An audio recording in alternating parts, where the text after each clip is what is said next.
शाहनवा गांव में एक गरीब परिवार रहता था जिसमें 3 सदस्य थे। काशिफ, उसकी बीवी फातिमा और उसकी बेटी शबनम। काशिफ एक शीशा बनाने वाली फैक्ट्री में काम किया करता था जिससे उसके घर का खर्चा चलता था। काशिफ की बेटी शबनम स्कूल में पढ़ती थी और ये पूरा परिवार किराए के मकान में रहता था, जिसकी वजह से काशिफ जितना कमाता था उसका आधा पैसा स्कूल फीस और किराए में ही चला जाता था। किसी तरह से काशिफ का घर चल रहा था। एक दिन सुबह काशिफ फैक्ट्री जाने के लिए तैयार होकर निकल रहा था। शबनम की अम्मी, टिफिन पैक कर दिया है मेरा या नहीं? कितना लेट हो गया है आज।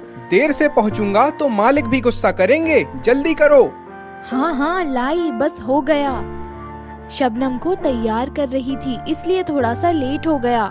पहले आप नाश्ता तो कर लीजिए। अरे नहीं, अब इतना समय नहीं है। तुम टिफिन पैक कर दो, मैं फैक्ट्री में खा लूंगा। अरे इतनी भी देर नहीं हुई है। एक दिन थोड़ा देर से पहुंचेंगे तो कुछ बिगड़ नहीं जाएगा फैक्ट्री वालों का। थोड़ा सा खा लीजिए। अरे तुम अभी मालिक को नहीं जानती हो। उनको काम में ढिलाई और लापरवाही बिल्कुल भी पसंद नहीं। अगर मैं देर से पहुंचूंगा तो नौकरी से भी निकाल सकते हैं वो। तुम बस जल्दी से मुझे टिफिन दे दो। तभी वहाँ काशिफ की बेटी शबनम आ जाती है और काशिफ से बोलती है, अब्बू अब्बू, मेरे जूते फट गए हैं और मेरी ड्रेस भी छोटी हो गई है। आप ले आओगे आज? मेरी गुड़िया, अभी महीने का आखिरी चल रहा है ना बेटा। अभी 4-5 दिन और पहन लो, अगले महीने पक्का ले आऊंगा। ठीक है अब्बू। शबनम मानकर अपने कमरे में स्कूल जाने के लिए अपना बैग तैयार करने लगती है। इधर काशिफ सोच में पड़ जाता है। फातिमा, ये सब कैसे होगा? महीने का आखिरी भी चल रहा है। इस महीने का मकान का किराया भी देना है। गुलाबो चाची कभी भी किराया मांगने आ सकती है और गुड़िया का जूता, ड्रेस और घर के खर्चे अलग। कैसे करूँगा मैं सब? अरे तुम परेशान क्यों हो रहे हो? सब हो जाएगा। तुम कहो तो मैं भी कुछ काम करने लगूं।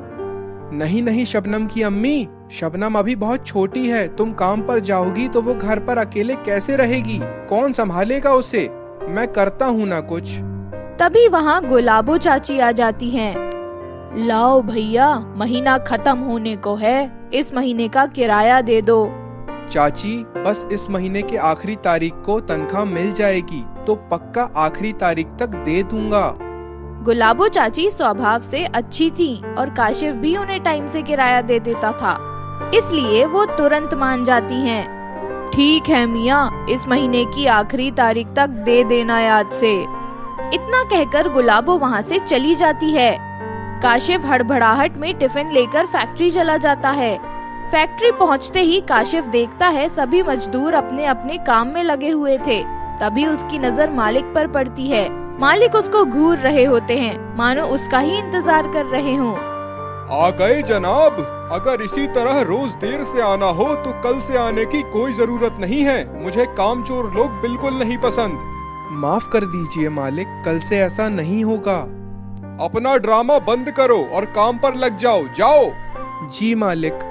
काशिफ काम पर लग जाता है लेकिन उसका काम में मन नहीं लगता है। वो यही सोच रहा होता है कि इतने कम आमदनी में वो अपने घर की जरूरतों को कैसे पूरा करे।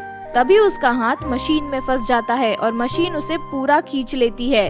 उसकी चिल्लाने की आवाज सुनकर मालिक और सभी मजदूर उसकी तरफ दौड़े, लेकिन तब तक वो मशीन के चपेट में आ गया था और वहीं पर काशिफ की मौत हो जाती है। काशिफ के परिवार में मानो पहाड़ टूट पड़ा हो। फातिमा का रो रो कर बुरा हाल हो गया था। वो सबसे बस यही कह रही थी कि अब मैं किसके सहारे जीऊंगी। शबनम का भी रो रो कर बुरा हाल हो गया था।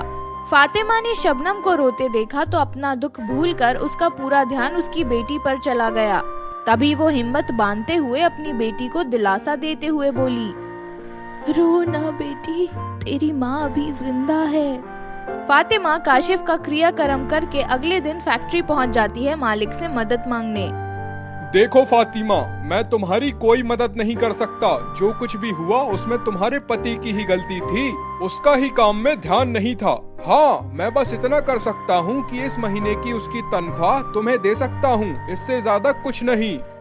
फातिमा बहुत रोई, गिड़गिड़ाई, लेकिन मालिक ने उसे उसके पति की 1 महीने की तनख्वाह देकर उसे बाहर निकाल दिया। फातिमा उन पैसों को लेकर घर चली आई। वो पूरी तरह टूट चुकी थी, लेकिन अपनी बेटी का चेहरा देखते ही मानो उसमें हिम्मत लौट आई।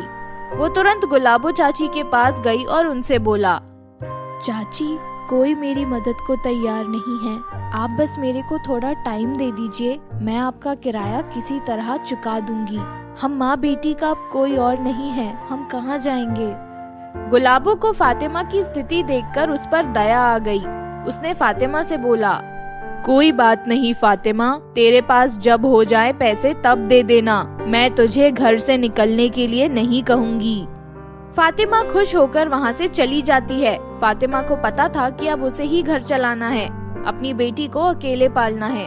वो सोच सोच कर परेशान हो रही थी कि वो ऐसा क्या काम करे कि वो अपना और अपनी बेटी का पेट पाल सके। तभी उसकी बेटी वहाँ आती है। माँ, भूख लगी है, कुछ खाने को दो ना। बहुत दिनों से आपने मेरा फेवरेट चिकन का सूप नहीं बनाया है, वो बना दो ना, अब कितना अच्छा बनाते हो। शबनम की बात सुनकर फातिमा की आंखों में आंसू आ गए, लेकिन तभी उसके दिमाग में एक आइडिया आया। उसने सोचा, क्यों ना मैं चिकन का सूप बनाकर बेचना शुरू कर दूं, इससे मेरा घर भी चल जाएगा। जरूर बेटी, तू रुक जा थोड़ा सा, मैं तुझे जरूर दूंगी। फातिमा तुरंत फैक्ट्री से मिले पैसों से चिकन सूप बनाने का पूरा सामान बाजार से ले आई और पास गांव से एक पुराना सा ठेला कम पैसों में खरीद लिया। फिर उसने उस ठेले को पन्नी चढ़ाकर नया जैसा कर दिया और उस पे अपने चिकन सूप का कारोबार शुरू कर दिया। पहले दिन तो उसका सूप इतना नहीं बिका, लेकिन धीरे धीरे लोगों को पता चलते ही उसके ठेले पर भीड़ लगने लगी। लोग उसके सूप की तारीफ करने लगे। धीरे धीरे उसका कारोबार चल पड़ा। उसका काफी मुनाफा हुआ।